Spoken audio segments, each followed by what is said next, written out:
It's out. Hello, good evening, good morning, good afternoon, wherever the hell you are in the world, and welcome to Sidetrack, your sci-fi TV and movie channel, live. How are we, gentlemen? Doing good. You're talking to me when you use gentlemen? Wow, thanks. No, I was just talking to the ether. In general, sort of I'm thing. just saying, being considered a gentleman is, rare for me. Oh, there it is. So I have to tip my hat to you as a sir. Hello, sir. Thank you. Thank you.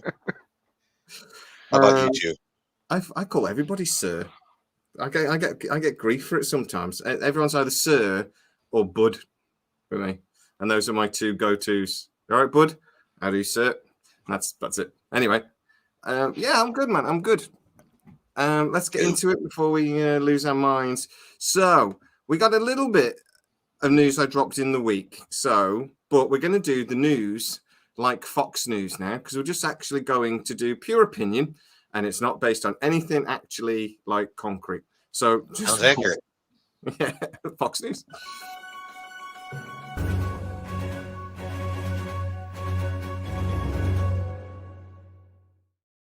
Got to use the obviously bit. So anyway, I dropped the news in the week that one of my sources messaged me saying, when you did your SGU video talking about how they would save the Destiny, why didn't you bring up what Mark Fergus said in that marketing meeting or that development meeting 9 months ago? And I went, because I don't know what Mark Fergus said in the development meeting 9 months ago. And anyway, an argument ensued. And I point out, but anyway, he basically came up with the idea that the Destiny would eventually be saved by the planet builders, who we actually don't even know are real or not. But he said, that it was Joseph Malozzi actually came out and said that they were going to appear a lot in the third season if they'd have got one. I just wondered what you guys thought about that idea. And, he didn't really put any meat on those bones. So we have to, fill in the gaps a little bit. But what do you generally think about that idea before we go into this week's video? It makes sense that they would probably have went down. I don't know. I'm in two minds with that. It makes sense that that's quite a logical way for them to get home, because it's like a malevolent species who are super advanced. But I think it's a bit of a cop out because it's a malevolent species helping out rather than they just got home on their own. Is it too easy? Yeah, I think probably. But it would be interesting to see. The way I liked is he said that he was going to basically, Rush was going to have like a moral dilemma. Rush was basically going to be in the option, as that you can either find out what the mysterious message in the background radiation was, or you can go home, but you can't do both. So it was going to be like a test, a bit like Q in Star Trek, which we're going to be talking about in a minute. What do you think about that, Aaron? Is that a test he would have succeeded with, or would he have just gone, nah, I just want to know what the message was? He definitely would have taken more time than most people would have thought he should take with that decision. I can guarantee that much. As for, like Matt said, I think it makes the most sense. I don't know.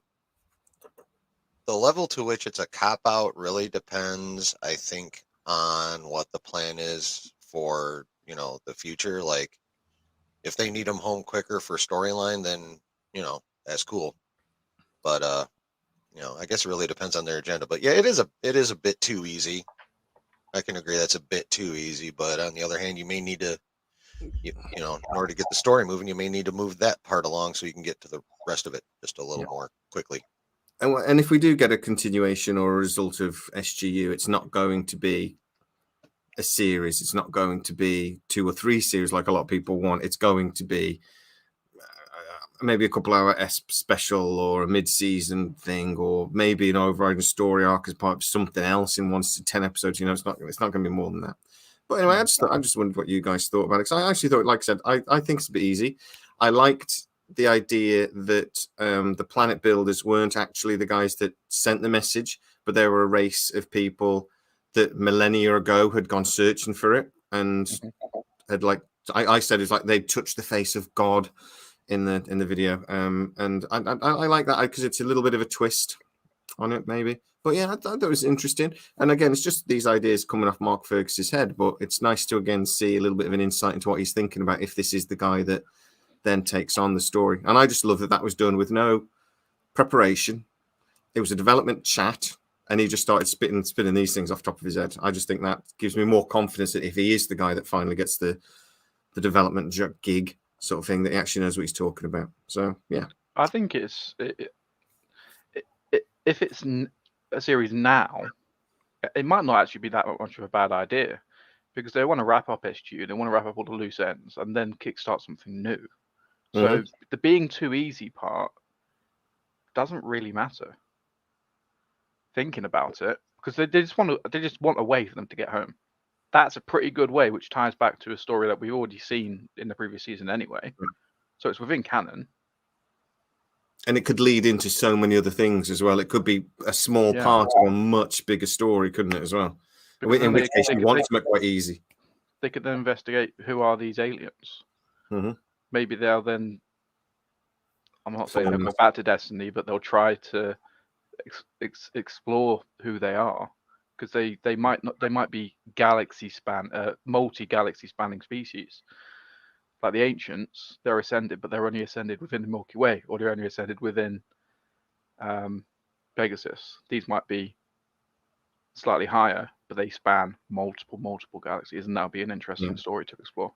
Something beyond the ancients would I think would be interesting. Joseph Malozzi talked about them maybe not being as technologically advanced as we thought, but I like the idea of something maybe they're not technological, but spiritually they're further along or something like that. But they're more, or they're different at least to the ancients, but in a same way. Anyway, nice. Let's go back and let's do the proper topic.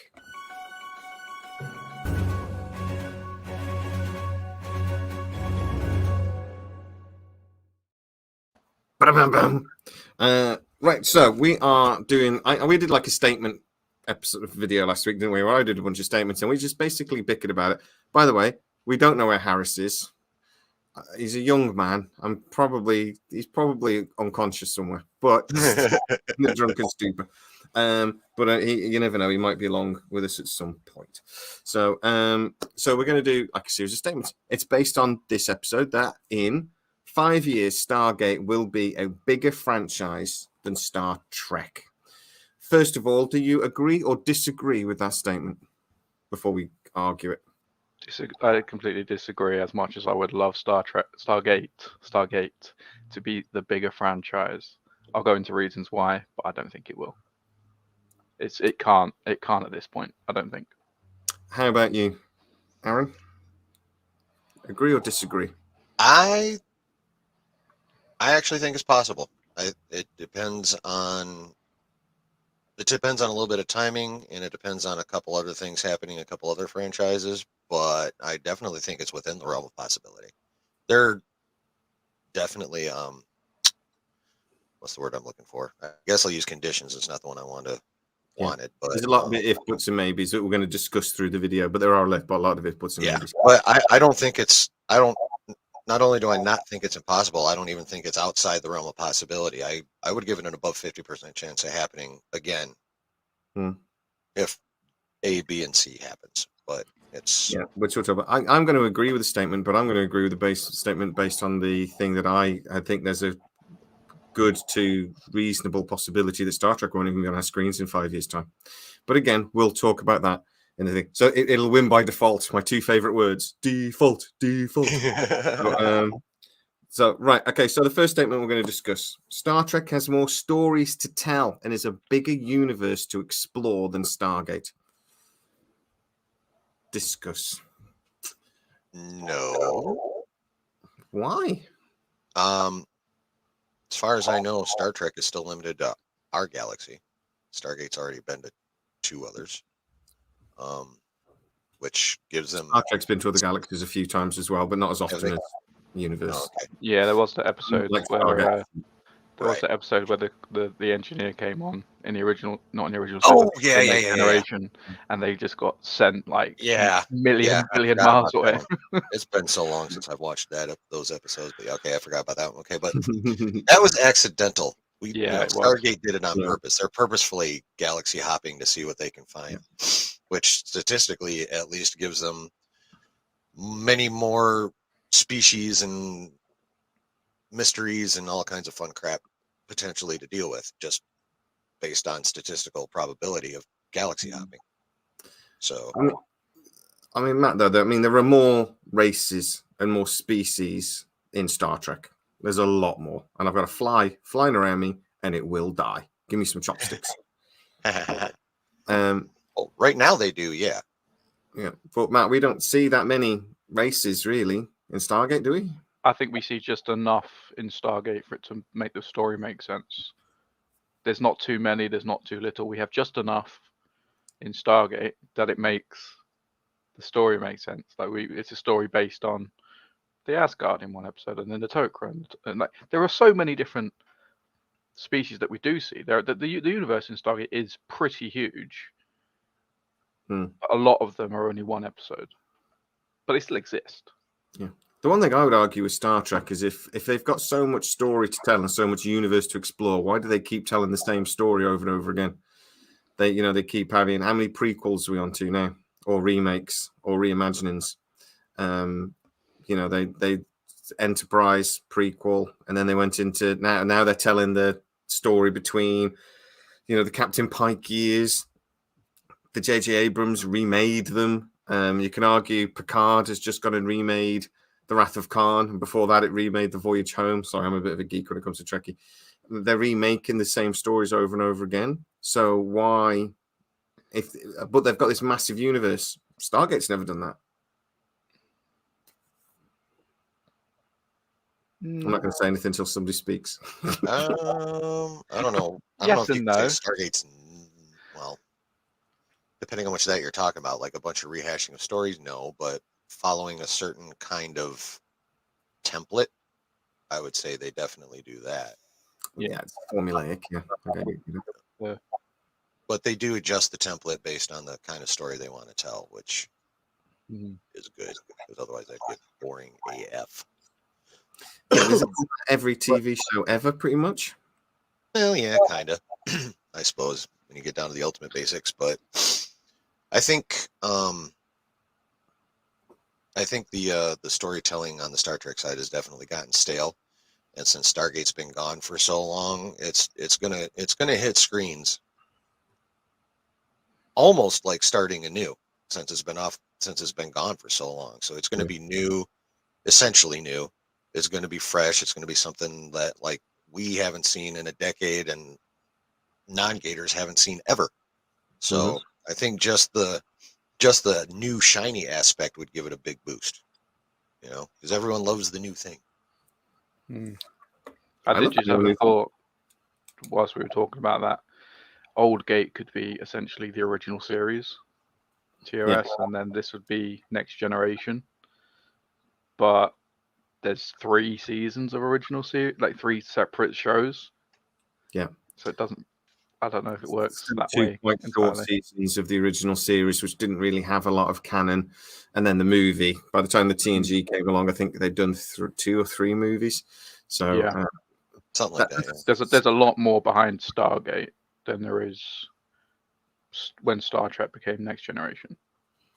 See, the one things with Star Trek that always frustrates me, though, is that there is so much story there now. There's so much canon, and it does tread on its own toes quite a lot, which is why J.J. Abrams copped out and went, well, I've just time travel through a wormhole. No, they threw through a black hole. Somebody needs to tell that man that you can't fly through black holes. But anyway, but it steps on canon so much, and Stargate never has done. But when Stargate returns, that is a massive risk. They've got to really be careful that they do expand the universe and they don't try to tell the same stories, because that's what Star Trek has always pretty much done. Discovery, prequel. Strange New Worlds, prequel. Picard retold the same story from the movies. It's just like Stargate's. I don't think Stargate's fallen into that trap yet, and I actually think maybe that's one of the reasons why it failed, because SGU tried to do something different, and the fans, their immediate response was, "Don't like it, different." I know we're going to talk about SGU. I will just point out there was a prequel. It was Origins. Oh yeah, that didn't go down well. No, exactly. So there you go. That makes my point beautifully. Really, you know what? I've never seen Origins. Have you not? It's all right. Never watched it. I need to. It's only about an hour long. It's worth a watch at least. I think definitely getting Mark Fergus is going to be key, because he seems to be the only one that we've heard about that could potentially be involved in it that actually has knowledge and like care of the franchise. I mean, Star Trek almost has that with who's the dude that did season 3? Metalis. Yes, that guy, Metalis. Mhm. But unfortunately, Kurtzman keeps sitting on his head. So, I think he's jealous. I think Kurtzman's genuinely jealous of Metalis. oh well, The Trekkie yeah. fans like him. We're going to talk about the fans in a bit as well, but the fans seem to like Metalis, and I think Kurtzman fucking hates that. Of course, He's they got like Matt in his Metalis. name. Metalis came in and turned Picard into what it should have been the first 2 seasons, and just did it all in the 3rd. Yeah, 100%. Yeah. Yep. All right, we'll talk about business then. So, Stargate, though, has Amazon behind it, backing it. Mm-hmm. Paramount just cannot compete with Amazon. Amazon is a juggernaut.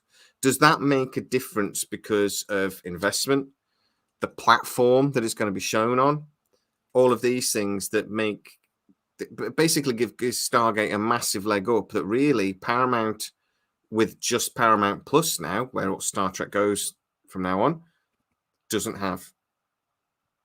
I don't think it's necessarily a fair comparison for Amazon, saying Amazon and then Paramount, because Amazon as an entire company has so many different branches of different companies. You've got the Amazon, the main one is their fulfillment, so like products, stuff like that. Yep. The Amazon Video or the Amazon Studios is relatively new. Yeah. Paramount probably actually is slightly above where they are because they've got the experience. They know like what they know the business. Amazon is just starting out. But isn't that why they bought MGM? Yes, but everyone jumped ship. Well, so fired. so they may own MGM, but the people in charge, I would say, are. So I don't know. Maybe it's not fair to say they don't know what they're doing because they obviously do. They've been working at various different companies before in the past, but the whole thing is new. The whole thing is relatively new. The biggest thing they've done so far is Rings of Power, and it didn't do well. I thought it went marvelously. Nobody can complain about that marvelous TV show. Although saying that, they've had The Expanse, they've had The Boys, they've done tremendously well. Mm-hmm. I love The Boys, but they were brand new projects. They weren't existing projects, and I think that's my point. New things they might be all right with because it's new, it's fresh, and then no one's going into it with any expectation. Yeah. With Rings of Power, there's massive expectation behind it. With Stargate, there's going to be even more expectation, I would say. Yeah. Well, maybe not. No, I think it's a different type of expectation. Yeah. Because the Tolkienists are so detail orientated. Glad Stormy isn't here when I said that. If somebody wears the wrong bloody coloured Coke, the Tolkienists, go absolutely berserk, or his helmet should have horns. Ah! And it's like, okay, like we're not going to have that, are we? But yeah, they're insane. Here's what I think. Matt, you do have a fair point when it comes to the experience factor, but here's the big advantage for MGM / Prime / whatever you want to call it. If MGM has a product that Amazon as a corporation will love, all they got to do is transfer some money from the fulfillment to the movie part, and they can do pretty much any damn thing they want and hire anyone they need to do it. So I think, when it comes down to it, Hollywood is just a big conglomeration of corporations anyway. And what's in the bottom line in any corporation? It's all about the Benjis. And Amazon's got a lot more money than Paramount. And whether they have it in MGM's accounts right now is a different story. But all they got to do is just call the accounting department and say, "Hey, we need this over here with MGM because we're going to do some shit." And they're like, "Okay, cool." Cha-ching. On we go. MGM is MGM as a business, or is MGM as a separate entity, virtually doesn't exist anymore. They have completely absorbed MGM into Prime. They still have an office, but apparently there's a bunch of Prime logos everywhere, and Prime people from Prime now control most of the offices. But the head of MGM do also the head of Prime, the Jennifer Salke, thank you. and that Valentini lady that they've just hired as head of movies, Claudia Valentini, is also the head of MGM movies. So all there is, MGM is a massive stockpile of IP that now Amazon are just going through the toy box. Which toy they're going to play with first. That's it. But they've been such a massive rejigging of the entire businesses. But at the end of the day, Paramount is about 8th or 9th in the listing of streaming services. It's one of the smallest streaming services. Prime is second behind Netflix. I always forget there might be Disney Plus and then Netflix. I forget, but sorry, Netflix is first. The top three: Netflix, Disney Plus, and Prime. Now I know Prime then uses all of these subcategories, so Stargate might end up on MGM Plus, which would be a nightmare. I think if it airs there and then goes on to Prime afterwards, that's fine. But if it stays on MGM Plus, that's a disaster. That's stupid. See, the thing I never understood when they took over MGM, they're going to have the entire library. They've already got a platform. Why did they need to have? I know they kind of want to be a conglomerate, not conglomerate, a aggregator of streaming services, but you already have you have the infrastructure to host whatever you want because you own Amazon Web Services. You have the platform in Amazon Prime. Why do you need to create another one or bring over what they already have? Just literally just copy and paste the library over to Prime. You don't need MGM Plus. You are the same company. It's basically like it's like a DLC in a game. An unnecessary DLC. Like you want to play you want to play the main game, but if you want to play this part of it, you need to buy this extra. It's like, but people do. Yes, it's good if I want all of it, but if I want to watch one show, I would bet that any money that when the movie is done, which I honestly think I'm 95. No, that's a bit much. 75% certain they're going to go cinematic movie. It will then go on Amazon Prime. I think when the TV series comes, it's going to go on MGM Plus. And I think it's stupid, but I think that's what apparently that's one of the things Mark Fergus was arguing about in December when they were saying like this can't go on MGM. He just wanted clarity. Where is this show going? What are we doing? What platform is it going on? Because that really does affect budget. It affects what sort of show. It affects the tone of the show. You know, it matters. Where is it going to end up? I'm hoping they're going to put it on Prime Premiere and then it'll move to MGM Plus, hopefully. Bob in the comments has just put an interesting comment. MGM Plus can be rented out to other streaming services. It already is. So that's quite interesting. If that's because I've not seen that anywhere in the UK. But if it's not how it works here, something that happens elsewhere, where that particular platform is like an add-on to, let's for example say in the context of the UK, Sky TV or Virgin TV. That would be quite interesting because then you're not necessarily paying for Prime as well. It is like what we're getting at the moment, isn't it? I've got Sky TV, so I get free Netflix because it's part of the package. In America, they have a lot of that, and they have a lot of you can buy bundles of streaming services, which is what Amazon is trying to do. Which is what Amazon's actually trying to do. Yeah. They want bundles.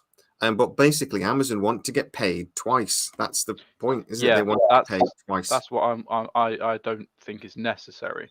If you're going to pay for, if you want to watch MGM Plus, fine, pay for MGM Plus. But you don't. I don't think it's necessarily a good idea. I mean, it makes business sense, but it kind of just craps on the consumer to say you have to pay for Prime as well, even though you might not want to watch anything that's on Prime, because the content library of Prime is way lower than what the content library of MGM Plus is going to be. There's so much good stuff from MGM. I can only think of 2 shows that I will watch, maybe 3 on Prime, and that's Clarkson's Farm, that's The Expanse, and that's The Boys. Yeah, maybe. Popcorn Power makes a good point here. Where they just can't see. I mean, we've talked about if there's going to be a cinematic movie, does it make sense? I've argued that the reason why I think they're going to do it was not just because a couple of people close to it have told me this is where they were going to go, and actually Deadline suggested it. But the reason why they're going to go cinematic is because they've already got the funding for so many cinematic movies a year, and Jennifer Salke's just gone, well, one of those should be Stargate. I don't think it makes sense from a franchise point of view, and we've talked about the risk of that. But it's money again. The money's already been earmarked for it. So Jennifer Salke's just like, well, we may as well use it. Yeah. And I don't know if it's a good thing. It'll be either amazing for the franchise or terrible. Yeah. And I tell you what, if Fergus is involved in the movie side, I know he's probably going to be involved in the TV side, but if he's involved in the movie as well, it could work. It could be all right because he can easily transition then. and I tell you what, we're talking about Star Trek being the bigger franchise at the moment. Could Stargate overtake it? Star Trek hasn't got any movies in cinemas. They're going to make a couple of straight to Paramount Plus movies, but they're not going to be putting them in the cinema. So straight away, I would say the franchise is the new movies that are coming out in the next couple of years not going to the cinema then? Nope, straight to Section 31 movies going straight to streaming on Paramount Plus. It's basically going to be a 2-hour episode. Okay. Well, that's a positive for Stargate then. Yeah. More bums in seats in cinemas gets more money in the pocket of Amazon and more hype for the franchise. Yeah, and more credibility, I think. Yeah, you got a franchise that's in the cinemas compared to that's what Star Wars. You know, I always think if you can get reasonably successful movies and the TV show reasonably successful, we're not talking about Star Trek anymore. We're talking about Star Wars. If they'd have done the Obi-Wan series as a movie like they originally planned, that would have been done so much better than it did. Oh, dude, did you hear about what the script writer said? Like when he basically told everyone what was going to be in it. Did you hear any about what that was going to be like? I don't care. I don't give a crap about Star Wars. Well, I know you don't, but I brought it up. So shut up, Jay. I do care about Star Wars. Go on, Aaron, tell us the Star Wars story. All right, so Reva was still going to be a character in there, but she was going to be so much more badass. Like, shut up. Like she was going to be like battle scarred from Order 66. I mean, she still would have an obsession with Vader. She wouldn't know he's Anakin. She just knows he's the Emperor's lackey and just wants to kill his ass anyway. And she's still obsessed with Obi-Wan. And I think Princess Leia still would have been involved, but it was just a much better written, much better put together story. I'll have to try and find the article again. It was in one of the trades. Is it one of those things? I think they just tried to stretch out a basic story into a series. Well, yeah, they took the dude's movie script, gave it to Joby Harold, and said, "Turn this into a 6-episode show," and he failed. Yeah, in my opinion. I liked it. I thought it was good, but it would have been way better as a movie. I liked 4, maybe 5 scenes total. The rest of it was gobbledygook, poorly filmed, poorly directed poop. I like the fight. It's the one Star Wars. That was the best moment. If people actually had the Force, this is what a fight would look like. So it's the first time I think you've actually had a fight that makes sense in Star Wars. Well, which fight are you talking about? The Vader Rey fight, or not Rey? See, Vader Reva fight, or the Obi-Wan Vader fight? The Obi-Wan Vader fight when they're throwing rocks at each other. Well, the Vader Reva fight was dope because he didn't even pull out his lightsaber. He just threw her around with the Force a little bit and then took her saber from her. And like he never drew his own sword, not once. Yeah. But it just shows the power, doesn't it? Anyway. Yep. Right. Next statement then, because before we get dragged into a Star Wars chat by Aaron. Oh no, I wasn't going to go that far. But one more point I will say is, I think although a lot of people will consider this a trend, I think every big franchise or every IP that people want to make a big franchise, they all need their Feige. Each and every one of them. Like Fergus could be Stargate's Feige. Yeah, Feige. Yeah. Metalis, we want to be Star Trek's Feige, but Kurtzman's Kathleen Kennedy ass is always getting in the way. Yep. Notice how there's all these K's are fucking shit up. Sorry, your stream, not mine, but they're all messing some stuff up. Messing things up terribly. Yes, terribly messing things up. Yeah, I think nowadays, even though some people would be like, "Oh, that's trendy crap," I think it's becoming obvious fact if you look at where all these IPs are going. I mean, granted, Marvel did have a crappy Phase 4, but that's because Feige was like, yes, he tried to let people take the lead a bit, and now apparently the rumor is he's clamped back down and he's gone. Oh yeah, no, he like the whole. He walked into the writers' room for Cap 4 and was just like, "Nope, this is garbage. This is garbage. This is garbage." Bam, we're doing Red Hulk. Screw your little Serpent Society crap, because that's as big as they were going to go originally. Was just the Serpent Society for that. Which is, like the movies that are going to start to come out next year. You're going to see Marvel switch back to something a lot closer to Phase 3. Simplified as well is one of the things that I heard, that Feige said this is too complicated. People can't follow it, and it's a mess. And because there's no one person sort of in control, it was just getting confused and all over the damn shop. Well, the Disney Plus shows did not help with that at all, because most of them were just kind of there. None of them really tied into the overarching multiverse saga or anything like that. Mm-hmm. So, but yeah, aren't when they, it aren't comes they down cutting to back it, on the TV shows? Aren't they cutting back on those? yeah, they're cutting back on everything. Low-key isn't getting Star Wars season 2 as well. anymore. Disney Plus generally is cutting back. Yeah, They're Disney. cutting their Iger has spending by 25%. deemed a big cutback, but yeah, Marvel's only going to be putting out like 3 movies and 2 shows a year, I think, or it's 2 and 3 of one way. It's 2 movies and 3 shows. It was 2 movies but and 3, 2 movies, 3 TV shows, I think. But yeah, either way though. But the main point being, whether you think it's a trendy thing or cliche thing or not, IPs that you want to be huge franchises, they need that Feige type. So that's why I'm really hoping that Fergus gets it. Captain the ship. And I really hope Kurtzman has a slip and fall and just is stuck at home for 6 months and Metalis has to run it. Well, after that, I think Kurtzman would just do it from his hospital bed, but he thinks that man's a control freak. Anyway, next statement. The characters in Star Trek are iconic. Stargate just doesn't come close. I would agree with that. But the reason why I would have initially disagreed with this, that Stargate will be bigger than Star Trek in 5 years, is because Star Trek is so ingrained in pop culture. Mm-hmm. Everyone knows Star Trek. You do. Hang on, I can only do it with this hand. You do that to someone, they know what it is. They know it's Star Trek. They don't necessarily know what it means, but they've seen it. Oh, the Klingons are coming. But they've seen it before. Everybody knows who Kirk is. Everybody knows who Spock is. Exactly, with pop culture, like memes come about from that as well. There were so many memes from the original series. When did that even come out? Like the 60s. Yeah, like 60 after 5 to 68, 66, 69, something like that. So it was when the moon missions were up and running and everything was space. Yeah. A lot of memes, even today, have the original series, which is a show that's not been on for decades.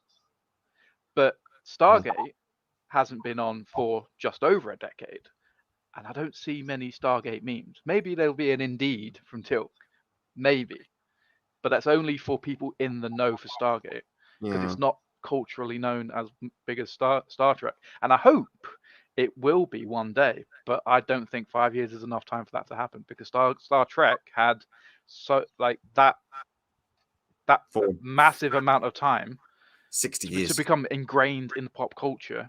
Stargate hasn't had that yet. And although it was on for, let's say, 15 years, it never reached that level. There are people that I talk to and I say, oh, my favorite show is Stargate. And they'll go, I've never heard of that. Yeah. And it was quite big in the UK. It was bigger in the US, but it was quite big in the UK. Yeah, it's on Sky. It wasn't massive. Here's the thing, though. When Stargate was originally out, we were just at the advent of the information age. Now we are just smack dab in the middle of it. Like anything happened, if something happened in frickin' Malaysia right now, we'd all know about it within 5 minutes. Yeah. So I think the Stargate characters could become iconic given what we got going on now with the internet fairly quickly. Mm-hmm. I don't like before. Yeah, time exposure, obviously, with the Star Trek characters and the Star Wars characters. They've all been around for decades. I don't think you have to be around for decades to become iconic anymore. Not with the way things are. You get the right actor and a heartthrob in an actor, or a bit of a love triangle going on, or something, or something like that to put a character. If Paris Hilton can become culturally iconic, the Stargate characters can become culturally iconic. We don't want that sort of thing connected. I actually agree with you there, Aaron, because think about a show like Stranger Things. It's 6 years old tops, 5 years. Yeah, you want to talk about that is one of the most iconic TV shows of our current time. Yeah. And like exactly. So like in today's day and age, it does not take long to become iconic at all. It can happen in a couple months. You get the right actor or actors, As long as or they a understand. popular enough. And I dare you to tell me MacGyver's not memeable. We bring you anyone sees Richard Dean Anderson, even if he's only in just the movie or whatever, you're going to see MacGyver memes flying around the internet all over again. So I mean, RDA's got that up. He's got that cultural pull because he's been around since the '80s, and MacGyver was flipping huge.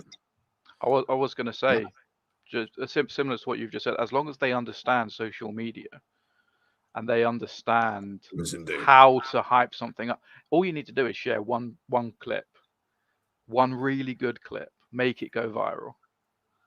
That puts you into relevancy, into meme status where people will then recreate it. TikTok is a good example of this. Like something will happen and then usually it's just a regular person, but like companies do it as well.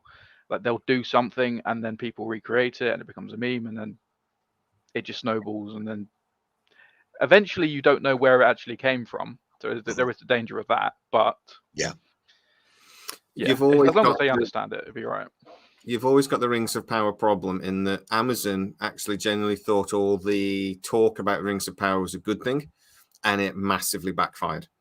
So, I mean, there is always it's a dangerous game with that. They always used to say there's no such thing as bad publicity, and now they've realized in the last 2 or 3 years, oh God, there is. Yeah. And that's the. But I tell you, the one thing I think about with the iconic characters thing is I don't necessarily think it's a good idea. I don't think it's not necessarily a good thing.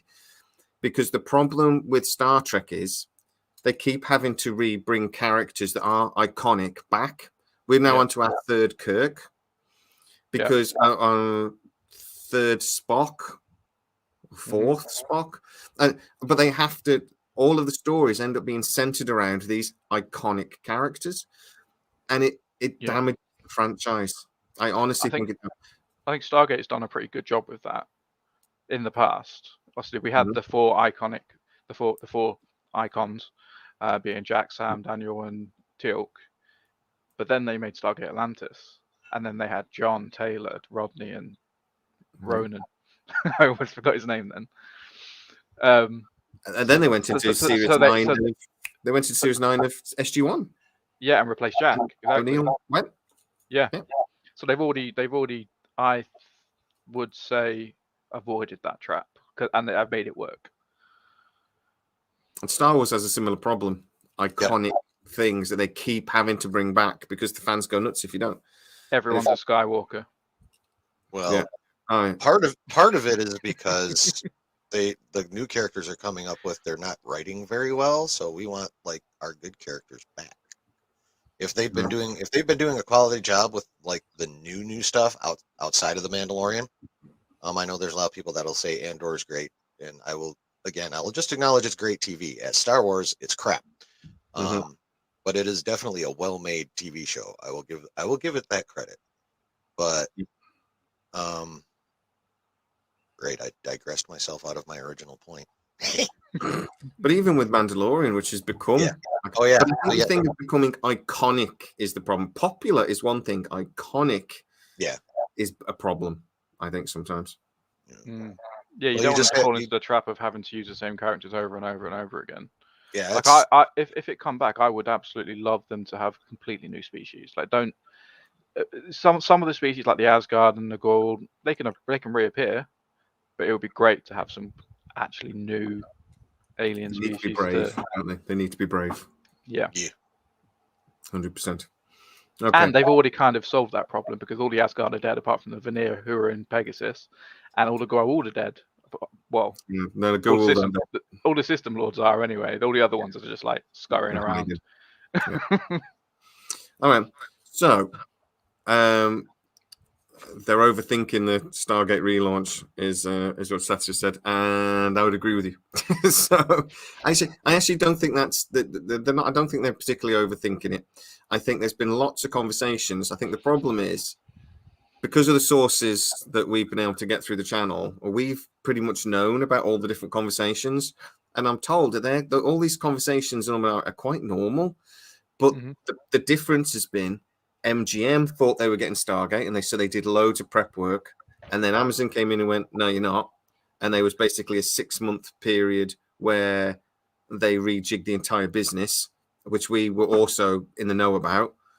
So now 18 months has gone by, but really it's just 3 lots of it was 6 months with MGM, 6 months reorganizing, and now 6 months where they're actually building up, getting ready to actually do it, but they're also getting ready to do a load of other things as well.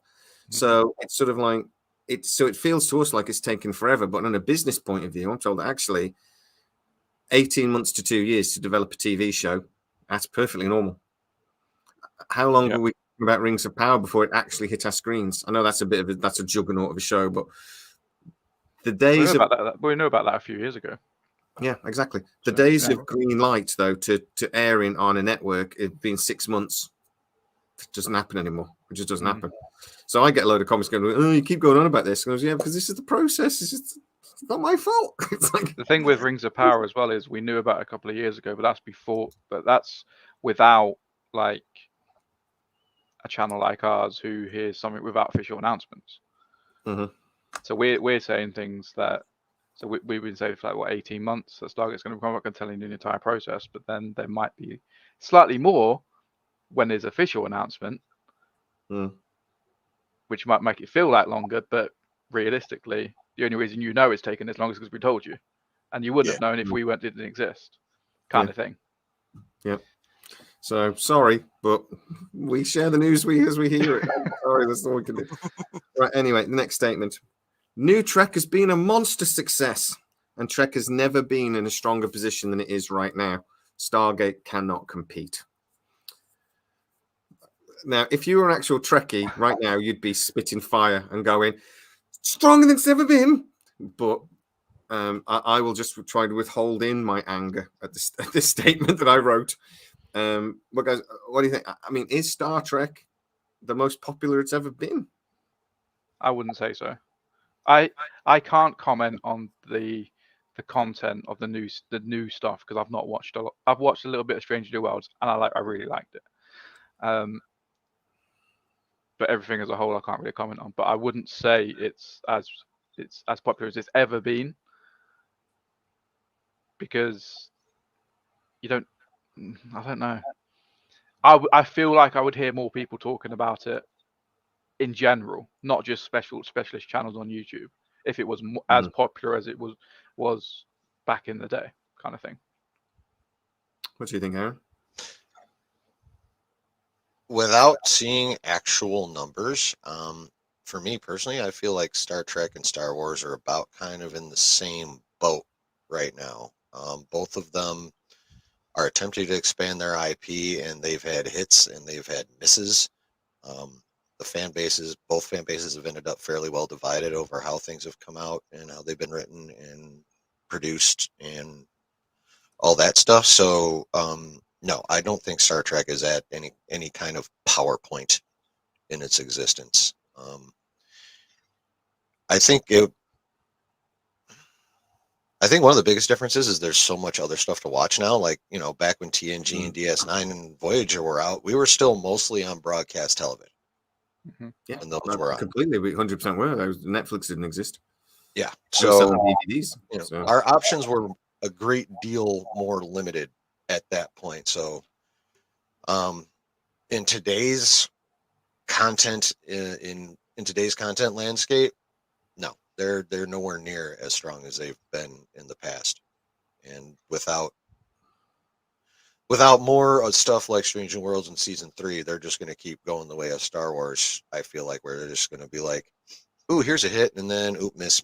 Oh, here's a little bit more," and then that kind of thing. That's probably true. Yeah. I mean, Picard season 3 was the first Star Trek show to ever appear on the Nielsen top 10. So out of all of the streaming shows that week, Picard, and it didn't go to number 1 at the Nielsen list. It went to about number 8. So it was the 8th most popular show on streaming that week. And that was a massive success for Star Trek. And at the end of the day as well, Picard season 3 has just had a success. They're talking maybe about doing a movie, but when The Next Generation ended, they started doing cinematic movies. That was, for me, that is the height of Star Trek. That was when it was at its strength, because they were strong enough and popular enough to do cinematic movies. They're not now.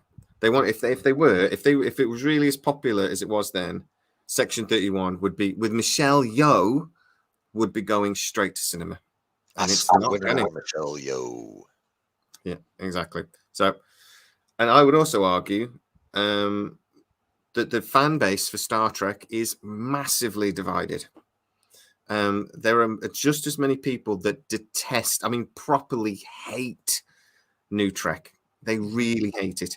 The only other argument I can say is like if you start talking about Donald Trump and Biden, that's the only thing that I've ever seen people get that upset about. Yeah. But Trek check out some Star Wars chat sometime, dude. It's the same thing. I actually think Star Wars. Yeah, I think I don't think the fan base is quite as divided as Trek at the moment. But yeah, it's actually no thinking about it. You're probably right because I know a lot of people then. Ever since Disney took over, I joked in my video last week that Rogue One is the most interesting Star Wars video that Disney have ever done. And I'm thinking they're like, it's actually people hate that Disney. They say that Disney have ruined it. Yeah. Oh yeah. No, there are so many channels that are just killing it. Just coming at all the content, not just Disney, but coming at a lot of Disney, mostly Disney, Marvel, Star Wars. But they are coming at them so hard from the right, and everything is so right or left now that those channels are just killing it. I mean, obvious that for me, they're just no, if I stood here and drifting like started crazy. vile crap, if I started here buying vile crap, I'd get way more views. Oh yeah, yeah. Hate I don't is want to do it. It's not me. I don't like doing that sort of thing. When I've talked a bit negatively about Star Trek, only because that's the negative stuff. Because it's not just the fan base that's divided on Star Trek. Paramount is divided on Star Trek. There are people at Paramount that hate Secret Hideout and what they've done with Star Trek, and they think it's just that they've ruined they're ruining a franchise, and they're worried about it. And they don't like Kurtzman, and they would more than happy would get rid of him. I've shared what I've been told by a couple of people, but even then, I try to put a positive spin on it, and I try to keep thinking I don't like doing negative stuff. But if I was sat here and went, Discovery only stayed on our air because it was too expensive to cancel. That was one of the rumors I heard recently. He goes, and it's not true. Netflix have got a history that they will cancel something if it's no good. And the first seasons of Star Trek Discovery were on Netflix. They'd have gone. Netflix will cancel something even if it is good after one season. Yeah, exactly. I'm popular. They don't care. See the Dark Crystal, Age of Resistance. Yeah, well, exactly. And they always, their contracts are very dynamic. Anyway, we'll put it that way. So now Star Trek isn't the juggernaut. I think and I honestly think it's very precarious. And I actually genuinely think it's only one really bad show away from just getting cancelled again. Which goes into my next thing. The fatigue, Star Trek fatigue is something that was talked about a lot at the end of Enterprise. So we had TNG, Voyager, Deep Space Nine, and Enterprise. And there's a lot of people that just said, look, it's not that Enterprise was bad. People just had fatigue. They were just bored of Star Trek. It needed a break of about as long as Stargate's been off. It was off our screens for a good 10 years before it came back with a new Trek, Discovery and whatever, after the J.J. Abrams success. So is Star Trek really at risk of that again? And is it what actually killed Stargate through SGU? Maybe. I mean, I can see the fatigue for new Trek becoming a thing because there are so many new Star Trek series. I mean, I'm at TNG. That's literally the series I'm on now, and it's daunting looking forward because of how many new things are coming out even now. So the fatigue now, but yeah, I can see it. I can definitely see it. With regards to Stargate, maybe. I think Atlantis was a good segue into a new storyline. Stargate universe, I have always said, was a little bit more ahead of its time, so it probably would have done a lot better if it was 5-6 years later rather than directly after Atlantis or directly after SG-1. I would say that's probably true. Yeah, give it a little bit of a break. and then because there probably was some slight fatigue with Stargate. We just said goodbye to SG1. Stargate Atlantis was coming towards its final season, or the final episode, and then we got SGU, and it was massively different for one. So it was we were mourning the loss of essentially SG1 and SGA. So yeah, there probably was some fatigue there. Was Stargate U just too different? Was that part of the problem, Aaron? Probably part of it, but there's the fatigue argument is being made in the comic book movie genre too. Yeah. And that's been being kicked back and forth. Is there comic book content fatigue happening? Is that why Marvel's falling off? No, the fatigue is not with the IP. The fatigue is with the quality of the content that IP has been putting out lately. It's not an IP problem. It's a quality problem. Marvel just had Phase 4. That's why they're in trouble. Star Trek had Discovery, divisive. Strange New Worlds, I hear decent. What's the one that came out in between those two? Picard. The first 2 seasons of Picard were very unpopular. Yeah, Picard was pretty divisive. I enjoyed it. I know a lot of people didn't. Is Enterprise one of the new ones? Or is that the Scott Bakula one? Enterprise was the Scott Bakula one. Okay. Yeah. What's the other new one? There's Discovery, Strange New World. Wasn't there a third one? Strange New Worlds? Besides that one? No, because you got the cartoons. So you got Lower Decks and Prodigy. Lower Decks is a Star Trek show. Yeah, I love it. But the main point being, it's not IP fatigue. I don't think people had Stargate fatigue. I think most of it was the audience was just shocked by the sudden tonal shift. Plus, SGU started off slow. I think if they'd have given it the 3rd season and allowed that to happen, SGU probably would have gone 5 or 6.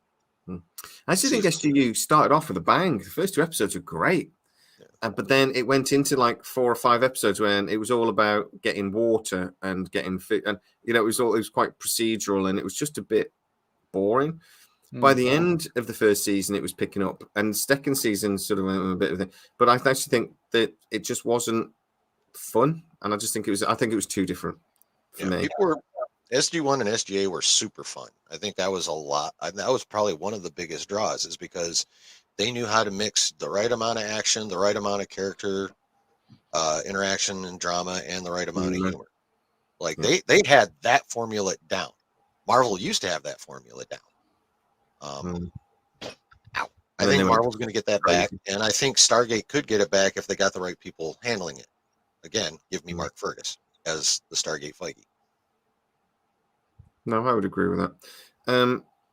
Do you think, though, Matt, then, so I think there are waves of things that become popular. Like in music, how rock music will become popular for a few years and everyone starts following it, and you get trends.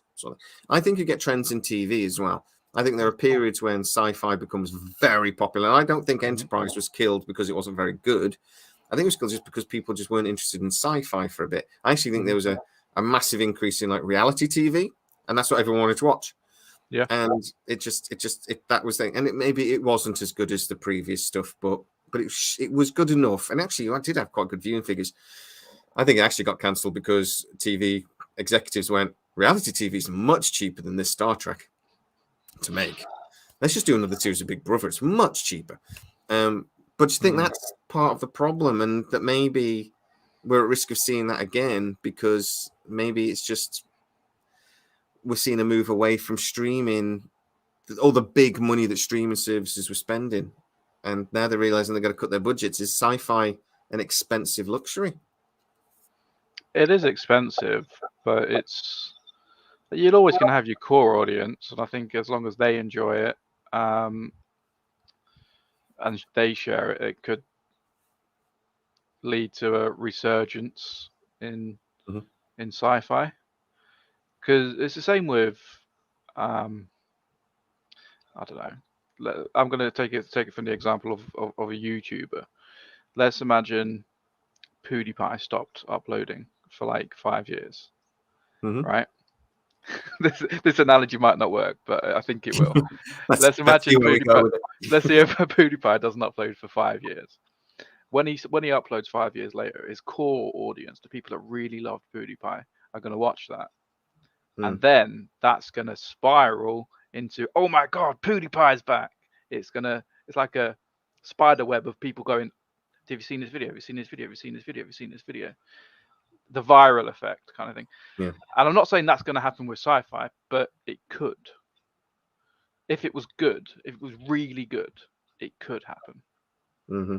Well, that's the crux, really. It's like there's so much stuff out there for us to consume. I mean, even just in like one genre, whether it's sci-fi or what have you, there's just so many options out there. If you're not making something really good that's going to grab people right off the bat, you're screwed. That's just all there is to it. You're just going to fade off into the internet ether and just float around out there, maybe get snagged by somebody here and there, but as far as achieving any real level of success, that's not going to happen. I realize that analogy probably doesn't work, because everyone in the comments is like, who's PewDiePie? I have not a clue. He was I mean, the most subscribed person in the world at one point. Okay, if I said Mr. Beast, let's say Mr. Beast. Everyone knows Mr. Beast. Everyone knows Mr. Beast, yeah. Well, I mean, it's just... Don't say no yet, you do. Mr. Beast, that guy. It'd be the same thing with like even a popular talk show host. If they like, okay, I'm retiring, and then all of a sudden they're like, I'm unretiring. Like you say, 5 years later, and they come back on a network, whether it's the one they started on or not. As soon as people hear that they're coming back, say Man United stop playing football. No, I'm only joking. I'm not going to go into that. And that's not an analogy that would work either, because everyone would be happy if Man United stop playing football. Yeah. For fuck's sake. I don't know why. It's like he wants me to punish him. He's taking an opportunity to use his vape little shit. Look at that. Look at that. A little git. Taking advantage like that, you.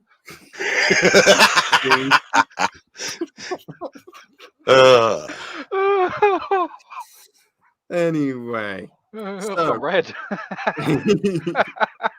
So now we've talked about all these different possibilities, and guys, get into the audience, get into the comments. Sorry, everyone's watching at the moment. Have we changed our minds at all?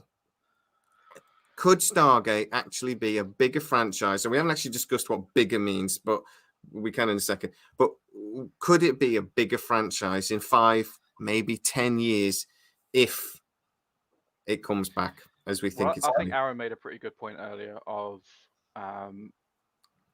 the internet being in its infancy back then, and now things don't take actually that long to gain relevancy. So obviously with my example of Stranger Things, I think it could happen. I think it definitely could happen, and I would very much like it to. I'm going to change my answer. I'm going to say yes with optimism, with lots of optimism and hope that it does. Thank you so much for the what's it called? Super chat. Super chat. Yeah, thank you.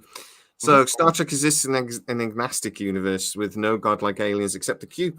Stargate had a theological center to its storyline in confronting both demonic false gods and beings who have ascended. You ever seen that meme where it says it's got the Star Trek thing and it's like, we shall not interfere, we have our prime directive, and then it's got the SGU character go, we're here to kill your gods and give you guns. I always love that. William, yeah, I do think there's layers to Stargate that maybe Star Trek doesn't have.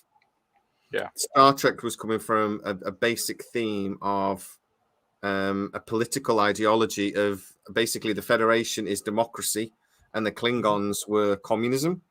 And that was kind of everything else sprouted from that very basic idea. I think Roddenberry's Utopia. I think Stargate was always the question of what is a god. Yeah. With the Goa'uld, you could say they were gods because people worship them, but what does that mean? What is it? Just because they're powerful? And then you've got the introduction of the ascended beings, who, for all intents and purposes, are gods, but say they're not. Angels at a minimum. It's like We've got people who are not physically godlike saying they are. People who are physically godlike saying they're not. So it's always, what is a god? I think that pretty much sums up Stargate. What is a god? I would say Star Trek is mostly agnostic, unless I'm misremembering. Wasn't Star Trek 5 basically them journeying to the edge of the galaxy or the universe or something to meet God face to face or some junk like that? There was a George. There is so many problems with Star Trek 5. I don't even know where to begin. Wasn't that the basic premise though? Yeah, they went to the Galactic Center, okay, which was a big barrier. Mm-hmm. And then yes, they found God. And then William Shatner, Kirk says, "Why does God need a spaceship?" And then all hell breaks loose. And then they shoot God in the face with a Klingon bird of prey. And that's all good. Fine. So yes, they go to find God, but it's not really God. Yeah. But that movie is generally considered by Trekkies to be the movie we pretend. It was Rod. It was Rod. We tried to pretend that. I once went to watch a Star Trek marathon, and it was when Star Trek Nemesis came out. So it was at the cinema, and it started at like 8 o'clock at night and went through. And so about 3 a.m, Star Trek 5 hit. And I was just like, well, I can have a nap now. So that was when I had 2 hours sleep. I'm totally with you on that. That movie is Terrible movie. right up. That movie for me is Star Trek's Love and Thunder. Like, I hate that movie. I hate Love and Thunder. I hate Star Trek 5. I've only ever watched it once. I'll only ever watch it once. Same thing with Love and Thunder. It's actually got a really good start. The bit on the mountain and everything, I really like the start and sequence. I thought it was really good, bringing them characters together like that family sort of feel. And there's a couple of funny bits in the film, but generally, it's not a good movie. Uhura dancing on the dune and stuff. It's just a bit embarrassing. I was just like, oh god. But then they came back with Undiscovered Country. Yes, this is probably the best Star Trek movie. It's my favorite, but it's because it was the first. I snuck out of school to go watch it in the cinema. So mine is still the cliche Wrath of Khan. I love that movie. Wrath of Khan is the best. I want to go, Matt. But Aaron, have we? I mean, you said you think it could. Do you agree that you still think it could? Oh, for sure. I have no reason to change my mind after this conversation whatsoever. If anything, well, I changed Matt's mind. So you did. We went together, we tweaked. Come to us, Matthew. I agree. Like I said, there's conditions. They need the right leader, first of all. Mm-hmm. Like, if I don't know who else would be good other than Fergus. So at this point in time, I'm inclined to say if they don't get Fergus, it's probably not going to be great. So I think that's the biggest thing. They need the right person to lead it, and then they need a good PR team, and it could explode so easily. Yeah, they cannot make the mistakes they made with Rings of Power. Nope. I think the success or failure of Stargate is going to come down to PR. Initially, yeah. Well, because they are really, if they genuinely do a cinematic movie, I'm not sure it's a great idea, but if that's what they do, and the more I hear, the more I think that is very likely. Even though I'm not sure the decision's actually finally been made, but I think they really are putting all their eggs in that basket. They really are like taking a risk. And from our point of view, we want a franchise to succeed. They might just be thinking we're just going to have a movie, but I do hear that they have realistic expectations of what that movie would do. But that was coming from I spoke to somebody that worked it was in PR at MGM. They don't work there anymore, but they used to work there, and they said that when we were talking about a movie, it was on the understanding that if this movie breaks it's an advert for the series, basically. Yes. As long as they don't expect a runaway success, but that was the sort of, there's realistic expectations. So, and if that holds true and nobody sort of freaks out if it just breaks even, then but you know what executives are like? They're not exactly focused at times. I always think that if it breaks even, they've got a free advert.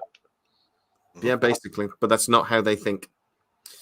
And I always think like a room full of TV executives is like a bag full of cats, and it's like, and it's a similar sort of thing. And that's how it's, and they make idiotic decisions at times because they panic. Because any business is the same. But I'm hoping they have a plan, cinematic movie immediately followed by a series that is connected to that movie, and then an expanded franchise, which will have been mapped out by Mark Fergus, hopefully, and that they will stick to that plan even if the movie only breaks even. It's quite an interesting comment. If you're going to move forward with a new Stargate, they need to get Amanda Tapping involved at creative level and make a Jonathan Frakes of this side. I would 100% agree with you, and I have heard rumours multiple times. Initially, that Brad Wright was desperate to bring Amanda Tapping on, and they were talking about directing. I did hear rumours before Mark Fergus got involved that they did have conversations about Amanda Tapping potentially showrunning, and that series, because she's never actually showrun, but she's executive produced 2 or 3 different series. And she pretty much showrun that Sanctuary. That was her baby. I think if they get Amanda, and the rumor is that they've already got a verbal agreement with Amanda Tapping to return to the show when it happens. And Did they again, bribe her with a cello? yes, they did, and cake. But if they bring Amanda Tapping in, I think it's going to be understood that she's going to be directing and she's going to be behind the screens as well. She might not. But in theory, we still don't have a showrunner. Mark Fergus won't necessarily showrun. Apparently, that's what he would like to do, but he's never done it. He's never even been. He's been executive producer, and he's very good at developing TV shows. We still need that Kevin Feige. Now, in theory, Mark Fergus is that guy. He's the story guy. I was thinking it was a bit like Warner Brothers. They brought James Gunn in as the creative guy, and that's Mark Fergus. But they knew they also needed a manager. Yeah, we still don't know who that's going to be yet. Well, it could have been that. We had that. What's his name? Naran Shankar. Was that his name? Apparently, Naran Shankar did have a meeting with somebody at MGM about an undisclosed sci-fi project 2 to 3 weeks ago. We don't necessarily know what that is, but if Mark Fergus is saying, "Look, I don't think I can do this. I need somebody to work alongside. I've worked with Naran before. He's not actually doing anything at the moment." That maybe they're thinking, "You've worked together before," but we're completely speculating on that. We don't know for sure. We know the meeting happened. That's all. Yeah. Has anyone Possibility. Has anyone given you any indication of what the cinematic budget would look like? Ballpark? Anything? We had initial figures, but I think they've probably changed by now. I think we know. I heard talk of around 90 million. 90 million for the movie. Okay. But that wouldn't include after. But that is kind of based on very initial talk. And I think how long ago was that, Matt? 6 months. About that, yeah. No, I just wanted a number. Beginning of the year calculations is all. And then apparently and then for the budgets for TV series, Mark Fergus was asking for 10 million an episode, and Amazon were pushing for 5 million an episode. Oh yeah. And that's where the thing is. So they have been initial conversations about budget, but I think it's only the budget conversations, as far as I'm aware, have only been in times of Mark Fergus is sort of saying, "Look, I'm going to develop this, but I need a rough idea of what I can spend, because then I think big, do I think small? You know what I mean?"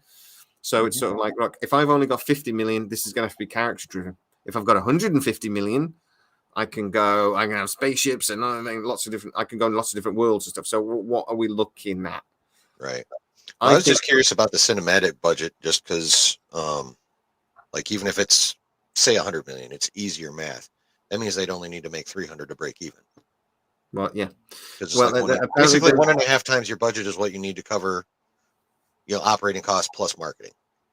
Generally, it's around, they think, a PR budget, a marketing budget of around 50 to 60 million is generally what a cinematic movie costs, depending on, like Avatar was way more, and other movies are obviously way less.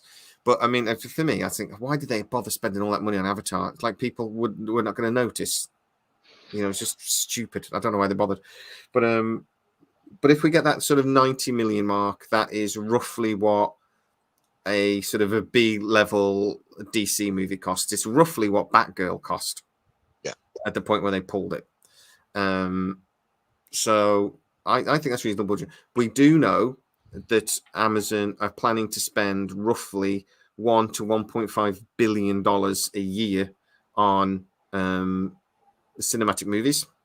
That's been released. That we know that is true, and that is supposed to be 5 to 6 movies a year. So you can do the math. 100 million per.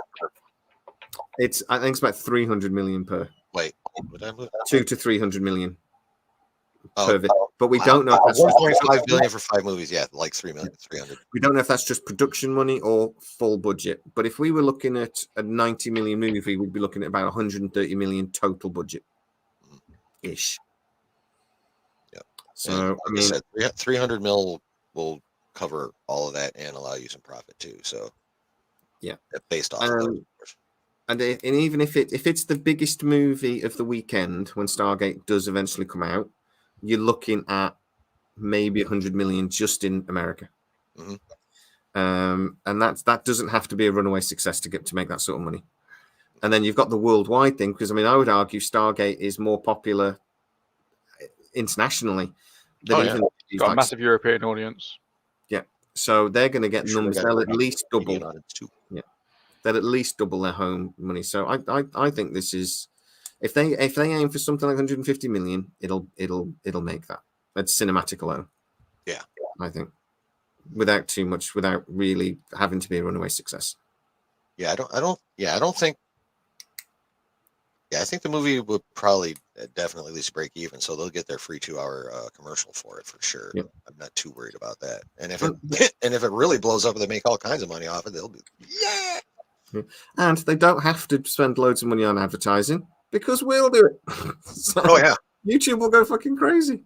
That's one of the things that kills me about Disney is they constantly copyright strike and claim people left and right, and all those people are doing is trying to watch their trailer. They're copyright striking their free advertising. It's what they're doing. Freaking idiots. 100%. Right. Thank you so much, guys. I think we have covered that one. Brilliant. Aaron, you thought of this little storyline today, so thank you so much for that. Throwing in with a good idea, and it made for a brilliant chat. So thank you so much. No Matt, you turned up. Harris didn't. I did turn up. You did turn up. Let's just see. I saw the thumbnail and I was like, he hasn't responded. That's my idea. As far as I've seen, he hasn't been online either. So I think Harris is sleeping. Probably. I wonder if Harris had a very good night last night. So, guys, thanks everybody in the audience and in the comments. Has been absolutely fantastic. Thank you so much. We get really great views every time we talk about Stargate. We get you guys turn up, and it's amazing. Thank you so much. So we will be back with you next week. No idea what we're going to be talking about, but we'll talk about something. And let's hope that we have something interesting. So bye, guys. Say bye, everybody. Bye. See you later.